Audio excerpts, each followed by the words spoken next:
হ্যাঁ গাইস, আজকে রান্না করব শিং মাছ দিয়ে। আলু দিব না, আজকে শিং মাছ দিয়ে টমেটো দিয়ে কাঁচামরিচ পেঁয়াজ ধনিয়া পাতা দিয়ে একটু ঝুলঝুল করে রান্না করব। আর সাথে আছে আমাদের শিং মাছ ভেঙে পালং শাক একটু ঝুলঝুল রান্না করেছে। এটা রান্না করেছে খালা, খুব সুন্দর হয়েছে। পালং শাক দিয়ে শিং মাছ দিয়ে ভাঙ্গা ছেঙ্গা ঝোল রান্না করেছি। আর আমি রান্না করব শিং মাছ ভুনা। তো আমি প্রথমে তেল দিয়েছিলাম, আমি ভাবলাম যে আপনাদের সাথে একটু শেয়ার করেছি। তো আমি তেল দিয়ে দিচ্ছি, তারপরে স্বাদ মতন নুন দিয়ে দেবো, তারপরে একটু আদা রসুন বাটা দিয়ে দেবো পরিমাণ মতো, তারপরে দেবো লাড়াচাড়া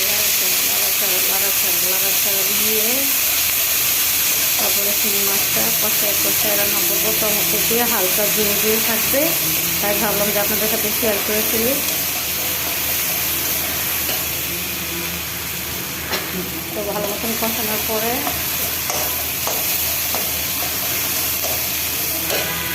আমি পরিমাণ মতো একটু পানি দিয়ে দেবো।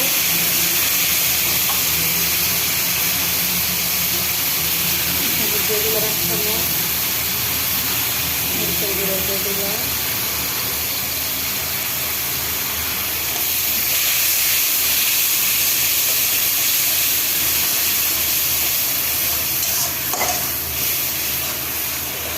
সুন্দরভাবে কষাইতে রান্না করবো। আর আমাদের পাশে বিল্ডিং হচ্ছে, ওটার শব্দে বর্ষায় তো থাকাই যাচ্ছে না।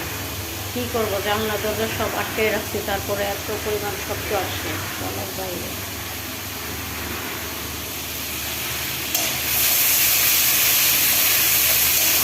এদিকে আমার এটা পছন্দ হয়ে গেছে। আর থাকতো মশলা খুব সুন্দরই হয়েছে, কালারটাও খুব সুন্দর।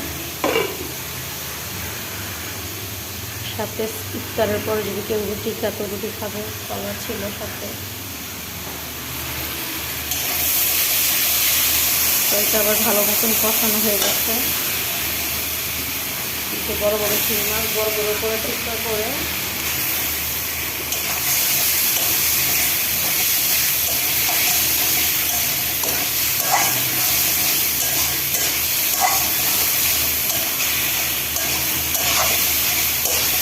ভালো মতন কষাবো। শিং মাছ যত কষাবো তত এই শিং মাছ ভাঙবে না। ভালো মতন কষায়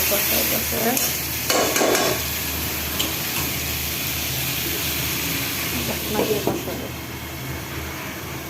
তো দিক দিয়ে ভালো মতন কষাচ্ছি। আর এই দিয়ে ধন্যবাদ তখন সব কিছু রেডি করে রাখছি। এখন টমেটো দিয়ে কষাইতে থাকবো। তাই ভাবলাম যে আমার ভালোবাসার মানুষের সাথে একটু শেয়ার করে ফেলি।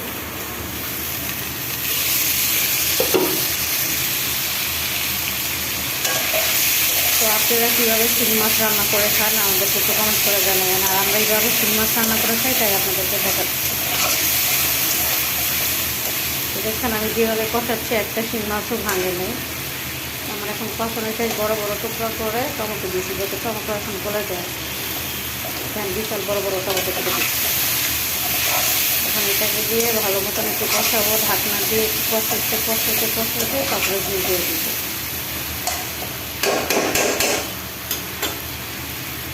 তো এখন আমি ঝুল দিয়ে দিচ্ছি। এখন ধন্যবাদ দিয়ে দেবো। আর বেশি ধন্যবাদ না দিলে তো টেস্টই আসবে না তরকারি, তাই আমি একটু বেশি করে ধন্যবাদটা দিব নাড়াচাড়া।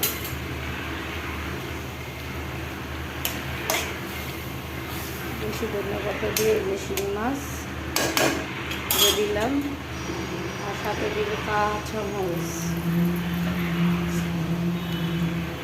আজকে যে শিং মাছ ঝুলটা খেতে যে খুব মজা হবে জানেন গাইস, আপনাদের সাথে শেয়ার করলাম।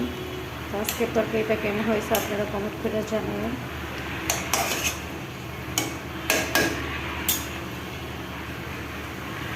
যাই হোক, আমার এই যে তরকারির লুক এত সুন্দর হয়েছে মাশাআল্লাহ, বলার বাইরে। আর ও দরজার ফাঁক দিয়ে এসে কি বলতেছে, কুক খাবে রে কাপা, কুক খাবে। কি খাবে? কুক খাবে। কুকের জন্য পেরা উঠছে, কুক না দিলে সমস্যা করবে। তাই যে আমার মাছ রান্না শেষ, আজকে কোনটা শেষ করলাম। ভালো থাকবেন। আর ও এসে বলে টাকা দিতে কুক খাবো। তো আশা করি আজকের ভিডিওটা ভালো লাগবে। আর না দেখলে মিস করবেন। এত সুন্দর। Bye bye, tata.